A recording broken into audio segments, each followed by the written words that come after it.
తెల్లదా shine చేస్తుందని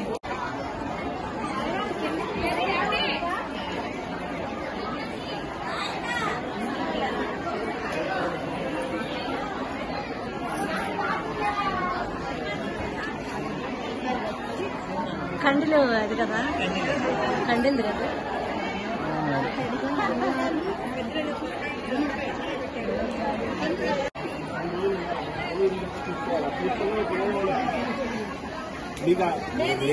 మీరు తీసుకున్నా అనుకో, మీరు తీసుకున్నా ఏమవదు. 3 రోజులు దానికి తీసుకునే